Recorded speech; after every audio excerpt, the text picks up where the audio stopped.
நீங்கள் உங்கள் product or பிராண்டை டெவலப் பண்ணணும்னு நினைக்கிற ஒரு ஸ்மால் பிஸ்னஸ் ஓனரா? உங்கள் பிஸ்னஸை டெவலப் பண்ண பல டிப்ஸ் இருக்குது. அதில் ஒன்று தான் இப்போ நான் சொல்ல போகிறேன். லோகோ. ஏண்டா பிராண்டுக்கு லோகோ முக்கியம்னு எங்களுக்கு தெரியாதான்னு கேட்குறீங்க, ரைட்? ஸ்மால் பிஸ்னஸ் ஓனர் எல்லாருமே அவங்க பிராண்டுக்கு லோகோ யூஸ் பண்ணுறாங்க தான், நான் இல்லைன்னு சொல்லலை. பட் அவங்களில் 90% ஆஃப் பீப்புள் காமனாக பண்ணுற ஒரு மிஸ்டேக் தான் நான் இங்கே சொல்ல போகிறேன். எனக்கு என்ன தெரியும், கேளுடா. 90% ஆஃப் பிஸ்னஸ் ஓனர்ஸ் அவங்க லோகோவை எல்லா இடத்துலையும் ஒரே மாதிரி யூஸ் பண்ணுறது இல்லை. இதுதான் அவங்க எல்லாருமே காமனாக பண்ணுற ஒரு மிஸ்டேக்.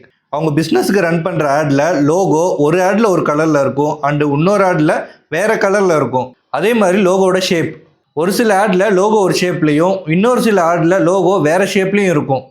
ஆமாம், இப்படி பண்ணுறப்ப கஸ்டமர்ஸ் கிட்ட உங்கள் ப்ராடக்ட் ரெஜிஸ்டரும் ஆகாது, நெக்ஸ்ட் டைம் அதை பார்த்தா ரெகக்னைஸும் ஆகாது.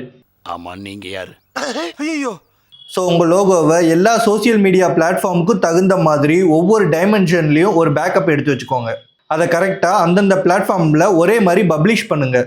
அப்போ தான் உங்கள் ப்ராடக்ட் அண்ட் பிராண்ட் கஸ்டமர்ஸ் கிட்ட ரெஜிஸ்டரும் ஆகும், நெக்ஸ்ட் டைம் அந்த ஆடை பார்க்குறப்ப அவங்களுக்கு ரெகக்னைஸும் ஆகும். ஞாபகம் வந்துருச்சு, எனக்கு ஞாபகம் வந்துருச்சு. அப்பாடா. இந்த வீடியோ உங்களுக்கு பிடிச்சிருந்ததுன்னா லைக் பண்ணிட்டு ஷேர் பண்ணுங்கள். மேலும் இது மாதிரியான வீடியோஸ் பார்க்கணுன்னு நினச்சிங்கன்னா பிக்சல் மெட்டாஸை ஃபாலோ பண்ணிக்கோங்க. தேங்க்யூ.